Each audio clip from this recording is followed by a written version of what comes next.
Hi, my name is Harminder Singh, and I'm a big fan of Indian cinema, especially Hindi, Telugu, Punjabi, and Marathi. In addition, I also watch Tamil and Malayalam movies with the help of subtitles and audio options. So back in the day, my dad worked in the police department, and most of my childhood years were spent in the Mamnur camp village of Warangal district in the Telangana state. So because we were in the camp, I'd cycle like 15 kilometers to watch my favorite actors' movies, especially like Dharmendra, Amitabh Bachchan, Mithun Chakraborty, and Rajesh Khanna. In addition, actually, I was a big fan of the Telugu superstar Krishna and Chiranjeevi as well. Well, nowadays, actually, the topic of Bollywood has been slightly controversial due to the recent news on exposing scandals and the dark side of the industry. But it's important to remember that the industry wasn't always like this before, and the foundation of the industry was rather genuine. I believe that the industry still has actors and actresses, filmmakers, who are sincere to their profession and aim to continue the legacy of the Indian cinema. We can't blame the entire industry for few rotten eggs. That being said, it's like I'd like to go back to the basics and explore the origin of Indian cinema and share my perspectives on the movies, actors, songs, and singers I enjoy the most. Now, when I say Indian cinema, I refer to all the movies made in all regional languages in India. Hindi film industry produces around like 20% of all movies in India. These days, South India contributes to the maximum number of movies produced. According to Statista.com, India has consistently been the world's largest producer of movies since 2007. At the same time, the country is also the leading film market in terms of number of tickets sold for both domestic as well as international movies in India. Now, coming back to the flavors of Indian cinema, Indian cinema has I would say, fixed ingredients that most of the movies are based upon. For example, I've seen like a lot of movies based on social injustices, wherein zamindars rule the village and takes away the lands from the poor. And then you have political dramas wherein the poor are persecuted by the netas.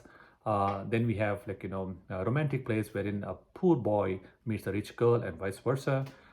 Family dramas wherein the children deserts the parents, or a family is lost in the mela, and somehow they get reunited. Sometimes based on some locket, something like that.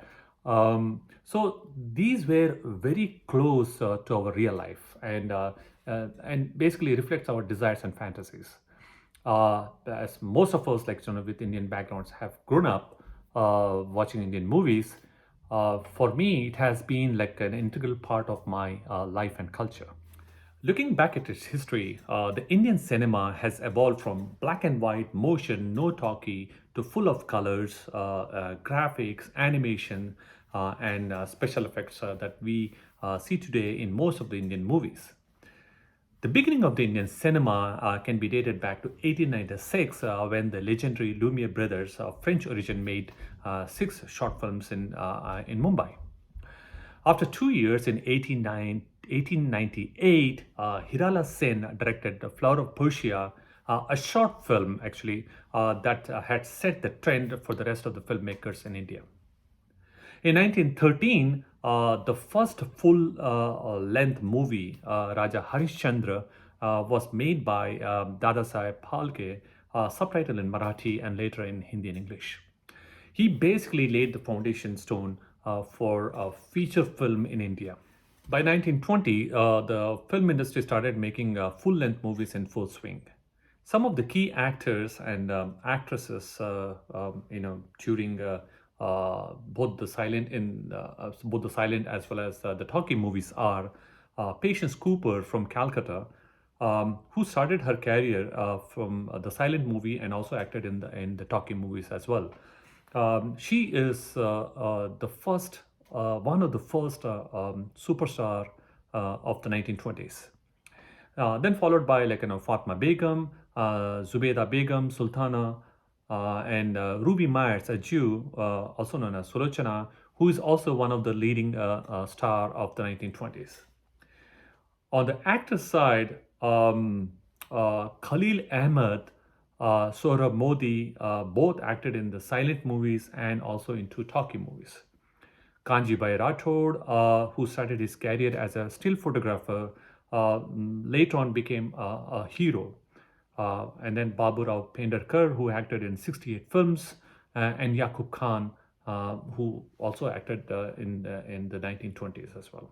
So these are like some of the key actors, actresses, and actors of the 1920s that I wanted to share with. I hope you enjoyed my video. Stay tuned to see the era of 1930s in my next week's episode.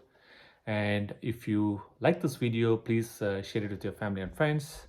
Till then, thank you. Goodbye.